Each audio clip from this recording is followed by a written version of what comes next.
My wife disappeared for weeks, confessed to cheating on me for 4 years out of boredom, and now she's begging to come back into my life. I'm feeling completely lost right now and could really use some insight. My wife, Emily, 39F, and I, Mike, 40M, have been married for 17 years. We're high school sweethearts and have been together for 23 years. We've built a life with our 3 daughters, Katie, 15, Sophie, 13, and Lily, 11.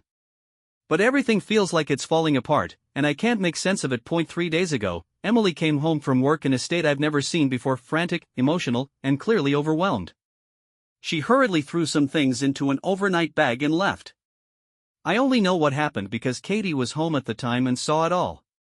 She said her mom was crying uncontrollably, almost panicking, and wouldn't say a word despite her efforts to talk to her. Then Emily was gone. She hasn't responded to any of our texts or calls since.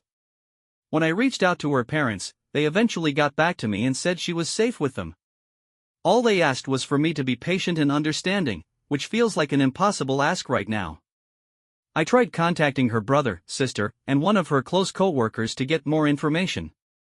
Her brother claimed he didn't know anything, and her co-worker mentioned that Emily was at work in the morning but had disappeared by lunchtime that same day. That's it, 3 days of silence from her, not even a word to the kids. My girls keep asking what's going on, wondering why their mom just left like this. I've only been able to tell them she's staying with their grandparents for now and that we need to wait and be patient. But patience feels like a cruel joke when every moment is filled with worry and confusion. The kids are starting to think we had some massive fight and are on the verge of divorce, but that couldn't be further from the truth. We don't fight, never have, really, and the kids know that. I've been debating just packing up the girls and driving the 3 hours to her parents' house unannounced because sitting here in limbo feels unbearable. But I keep holding back, unsure if it's the right thing to do. My mind is racing with questions. If someone had passed away, wouldn't a spouse be the first person you turn to for support? Could it be some past trauma resurfacing? If that were the case, why wouldn't she come to me? I can't shake this mixture of fear, anger, confusion, and sadness. It's a whirlwind of emotions, and I have no idea how to keep everything together for my girls. If anyone out there has some logical explanation or advice, I'm all ears. Why would someone just vanish like this? Update 1: Last night was one of the hardest nights of my life. I didn't sleep a wink. After reading through comments and advice from others, I decided to contact the police for a wellness check at her parents' house. That decision opened a whole can of worms I won't get into, but it did lead to some devastating truths. It turns out Emily has been having an affair for at least 2 years, possibly longer. The man she was involved with suffered a heart attack earlier this week and passed away that night. Her parents, and likely her sister as well, have known about the affair and have been covering for her. Emily still hasn't reached out to me or the girls, which is the part that hurts the most. I haven't told the kids yet. I'm trying to shield them from this for as long as possible. But honestly, I don't know what to do. It feels like my whole world is crumbling. If you're the praying type, please pray for us. I need all the strength I can muster to figure out where to go from here. Update 2: I've started diving into forums like this, hoping to find support or guidance from others who've been in similar situations. Nights are the hardest. I spend hours reading posts and then fall into this relentless cycle of depression and anger. Sleep barely happens, and during the day, I'm just going through the motions like a zombie.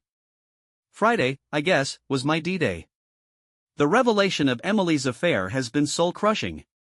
Initially, I thought it had been going on for 2 years, but now it's clear this has likely been happening for much longer. The man she was involved with, who tragically passed away, was someone she'd known for quite some time.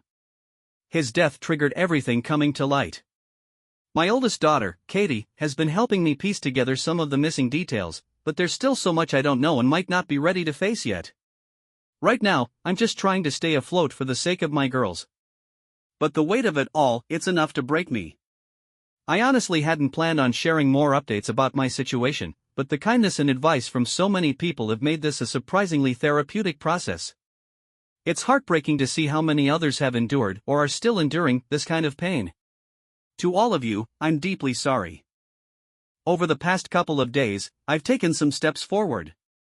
I met with 2 different lawyers to discuss my options, and I've reached out to several therapists to explore counseling.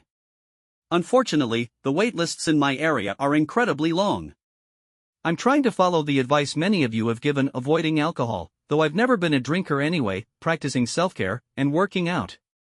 Normally, I'd say I'm in pretty good shape for my age, but finding the energy to exercise right now feels impossible. I know some of you will want the details, the who, what, when, why, but I'm just not ready to unpack all of that yet. Every day feels like another emotional bomb going off, and I'm just trying to focus on one thing at a time. Right now, that's sleep.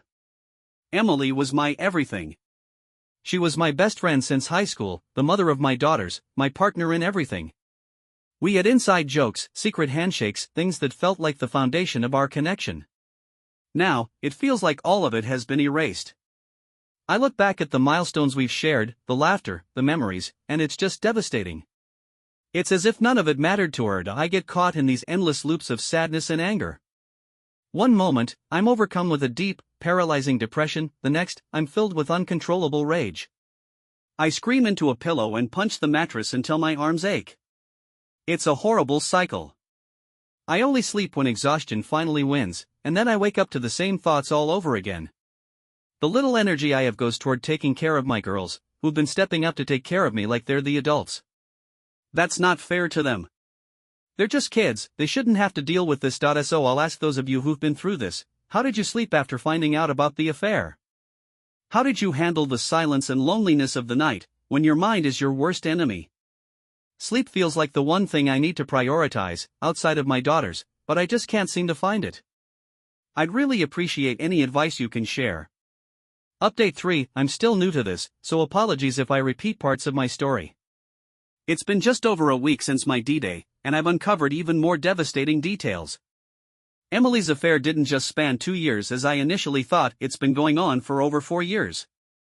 I don't have an exact timeline yet, but it seems like it started as an emotional connection and then became physical.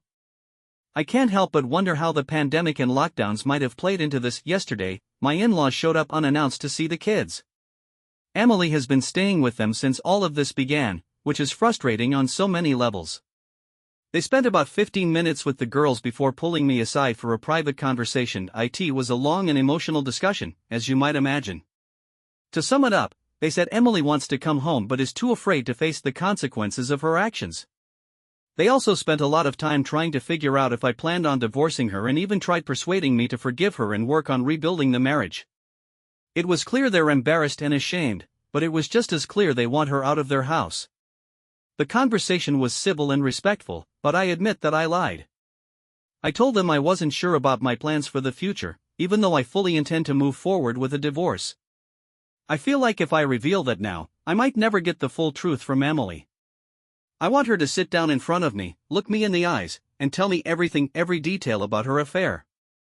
After 17 years of marriage, 3 kids, and all the memories we've shared, I feel like I deserve at least that much.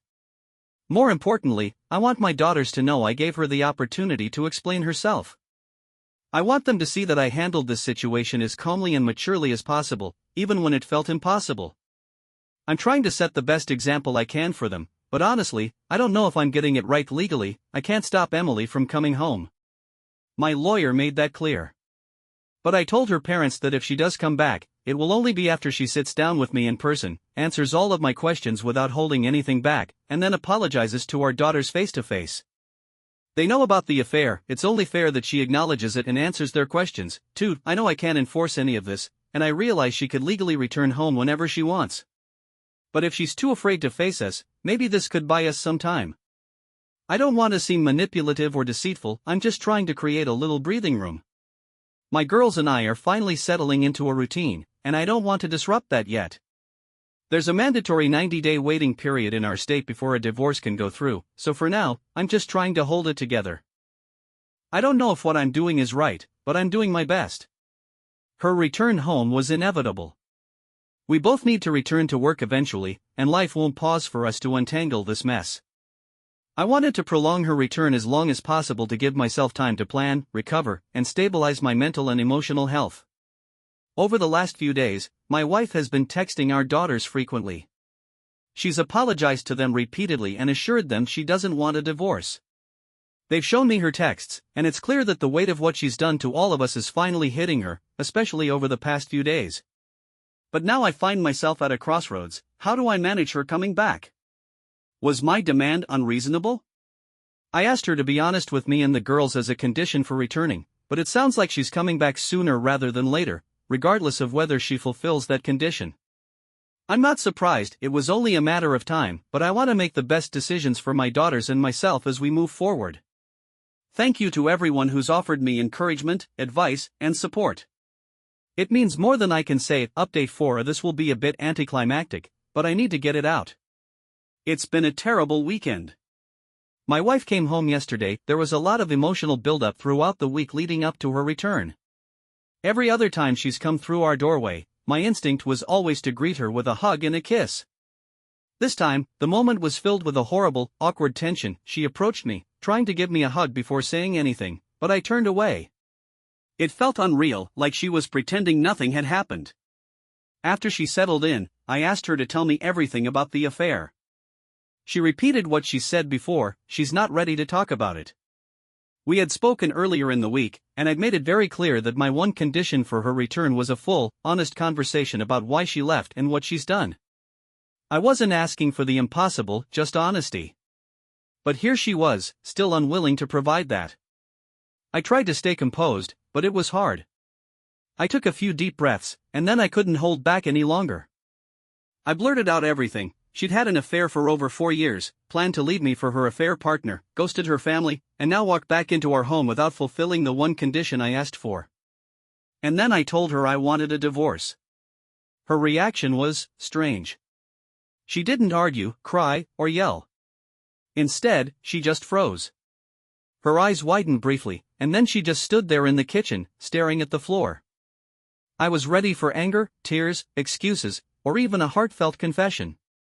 But not this. Not silence. We stood there, unmoving, for what felt like 5 minutes. Neither of us said a word. It was the strangest, most surreal moment of my life. Finally, I broke the silence. I laid everything out, every detail I knew about her affair, including some assumptions I'd made. I mentioned how it might have started, her sister's involvement, what likely happened during the pandemic. As I spoke, my anger grew. I kept my voice calm and avoided being obscene, but my frustration was palpable. Through it all, she said nothing. She didn't move or respond, just kept staring at the floor. When I finished, there was another long silence. My anger turned to sadness as I realized the gravity of everything we'd lost. I softly asked her questions I wasn't sure I even wanted the answers to. What did I do to push you away? Did you ever love me? Was he worth it? Still, she said nothing. No tears, no apology, no explanation. Just silence. That silence hurt worse than D-Day. It was a deeper kind of pain, the pain of realizing that the person I thought I knew is either unwilling or incapable of addressing the damage they've caused. We might have stood there for hours if not for what happened next. I realized, too late, that our daughters had been eavesdropping on the entire confrontation. I should have known better. I've spent the last few weeks prioritizing their needs, trying to shield them from the worst of this mess. But in my anger and sadness, I forgot to consider where they were or what they might hear. Now, I'm left trying to pick up the pieces of this shattered situation, not just for myself, but for my daughters. They deserve better. I have no idea how to move forward from here, but I'll keep trying, for them and for myself. Our oldest daughter stormed downstairs and unleashed a lot of pent-up anger, directing it at her mother. My wife quickly ran upstairs and locked herself in the bedroom. That's where we are now. I heard her crying for most of the night until exhaustion finally let me fall asleep. Only our youngest has tried talking to her. The rest of us have been avoiding her entirely. I'm summoning the courage to suggest she stay with her sister until the divorce is finalized. But this is still her home too, and the law is on her side. I just know it's going to be miserable for all of us if we're forced to cohabitate like this. I was wrong about her, and so many of you were right. I was wrong about all of our years together, about the memories we shared and the milestones we celebrated. I truly believed she would drop to her knees and beg for forgiveness. I thought she'd finally confront the enormity of what she's done and unburden herself of the truth to alleviate her guilt. This is the same woman who once drove back to a farmer's market because she'd been given $10 too much in change. But we, her family, aren't worth that level of integrity. I'm not worth it. Maybe I never was. So now what? Today was so uncomfortable at home. The girls and I tried to carry on with the routine we'd built over the past 2 weeks, but obviously, it's impossible now. I just want to fast forward past all of this, the divorce, the awkward conversations, the inevitable fights, and the endless drama. To those of you who've had to cohabitate with a wayward spouse, WS, how did you manage it? Especially with kids in the mix? This is only the beginning, I know. I've been reading posts from others promising that it gets better, but that future feels impossibly far away. Right now, there's not a single moment when I don't feel like screaming or breaking down. I'm trying so hard to maintain a stable mind for the girls' sake. But I don't know if I can keep it up for 3 months. School will start before this is over, and I'll have to manage all of this on top of everything else. I guess this is my life now. Thank you to everyone who's taken such a vested interest in me and my story. I don't know if the worst is still ahead or if I'm living it right now, but any advice you can offer for navigating the next phase is deeply appreciated. Update 5: I'm in a bad way and have been since D-Day, especially since my wife returned home. I'm trying to fake stability for my daughter's sake. I've been saying the right things, trying to think the right way, but tonight I have to admit the truth: I'm drowning. Divorce papers are filed, but my wife hasn't hired a lawyer yet. I've been as patient as possible, hoping to achieve an uncontested divorce that we can handle mostly on our own. But after tonight, I don't know if that's realistic anymore. Our current routine has her staying at her sister's house on weekends and returning Sunday nights. She works close to our family home, and her sister's place is over an hour away. During the week, we mostly avoid each other. My daughters and I have been trying to carry on with some semblance of normalcy while my wife keeps to herself.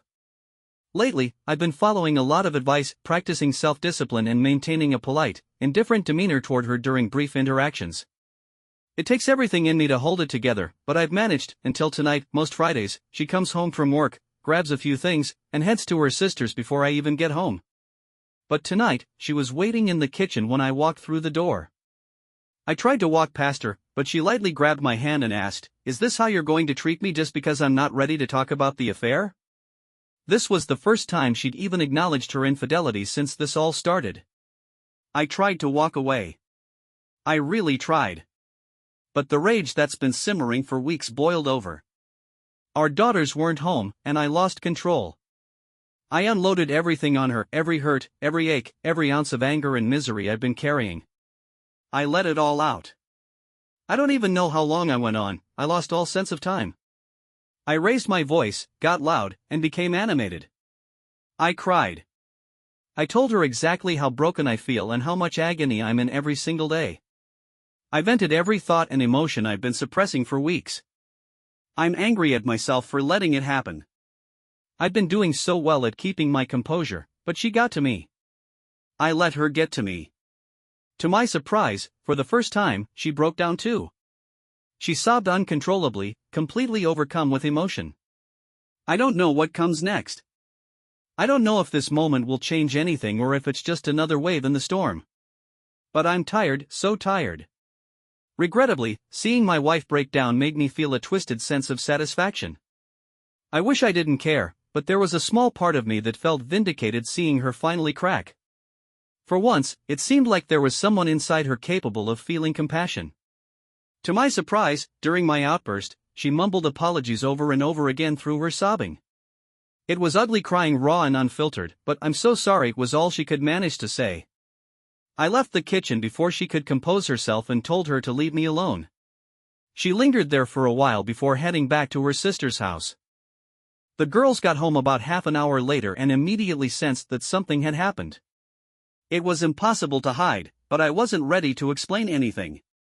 I don't think they need to know about this. My 2 youngest have been doing better emotionally, and I don't want to risk hindering their progress.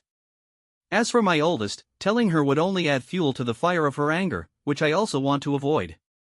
I hate this, all of it. I hate how I couldn't hold myself together. I should have just walked past her, given her the cold shoulder, and kept my composure. But now, looking back, it feels like she might have been trying to start a conversation about her affair but didn't know how to go about it. My reaction cut that off before it could go anywhere. Strangely, I've started to worry about her. I know many of you will criticize me for this, and maybe I deserve it. But I don't want her to come to any harm. She's isolated, alone with her thoughts, and nearly everyone has turned their back on her. You could say she deserves it, and I wouldn't argue, but she's still the mother of my kids, and that matters to me. I feel like this was a setback, and I'm disappointed in myself. I vented to my brother afterward, and it felt good in the moment, but now the regret has hit me hard. Should I text her, or should I leave it alone? I'm a mess. Thanks for listening, and for offering the support I need to get through all of this. We've all started therapy, and I know that's a step in the right direction. But it's still so hard, so incredibly hard. Update 6. I know many of you have reached out, and I appreciate the concern. You're right, things aren't great. I've been trying to stay offline, but this week has been awful, and I feel like I'm backpedaling. My wife hasn't really left me alone all week.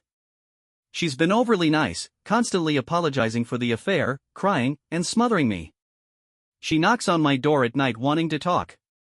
I've ignored her when I could and spoken to her when I felt up to it. But Wednesday night, I snapped. I told her to leave me alone. Then last night, it happened. A little over a month after my wife came home, we've settled into this uncomfortable routine of cohabitation. But after the girls went to bed, she approached me differently. She asked to talk privately. At first, I refused. But eventually, I agreed. We went to the garage and sat in my car far away from the kids to avoid another emotional scene in front of them. We talked for almost 3 hours. She told me everything, according to her. I stayed up all night afterward, listening to her sobbing through the walls again. I couldn't sleep. I cried, then got angry, then resisted the urge to storm into her room and scream at her. The cycle of emotions repeated itself, crying, anger, sadness, disbelief. Now, I'm exhausted. Being around her is unbearable. Tonight, she spent the evening apologizing and begging for another chance, and I had to leave for a few hours just to get away. This is what she told me. She was introduced to her affair partner, by her sister about 5 years ago, well before COVID. There were no romantic intentions at the start. He was a higher-up at a company she wanted to work for, and he gave her an opportunity. Her decision to change jobs wasn't originally motivated by the affair, but once she started working there, he began flirting with her. It started as texting, escalated to pictures, and eventually became physical just before COVID hit. She confessed her guilt to her sister and considered coming clean to me but ultimately buried it and said nothing. She claimed she went no contact, NC, with her AP shortly after. When lockdown restrictions lifted, however, he reached out again, and they resumed communication. The physical side of the affair restarted as businesses reopened. She says she ended the affair a couple of times out of guilt but kept going back to him. In reality, it never truly ended. That's as much as I can share for now.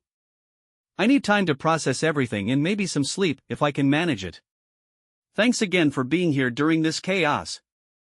I don't know what I'd do without this space to vent and reflect. She came prepared, 5 pages of handwritten notes detailing her affair timeline. She read through it all, answering my questions along the way. The lies were extensive, covering everything from fake weekend trips with the girls to fabricated work travel, imaginary traffic jams, issues with her parents, and shopping trips that never happened. Every word I had trusted was a front to cover her time with him. Hearing it laid bare made me feel worse, just as many of you warned it would. Her affection for me never noticeably dipped during the affair, which made it all the more painful. While intimacy had changed, it wasn't enough to raise red flags at the time. I was blindsided by just how well she hid everything. She admitted to falling in love with her AP. He was older, divorced, and single, promising her expensive things, lavish vacations, and a life filled with indulgence. She confessed to fantasizing about escaping the routines and responsibilities of family life, saying the thrill of being with him was too much to resist. Her candor was shocking, emotional, and seemingly honest. I lost my composure halfway through her confession and started crying. Hearing her talk about falling in love with someone else, fantasizing about leaving us for him, was unbearable. When she finished, she told me she loves me, has always loved me, and is willing to do anything to save our marriage. I know many of you predicted this moment, but to me, her words felt rehearsed. I've known this woman for more than half my life, and I can tell when she's lying. Maybe I'm wrong, but it doesn't even matter anymore.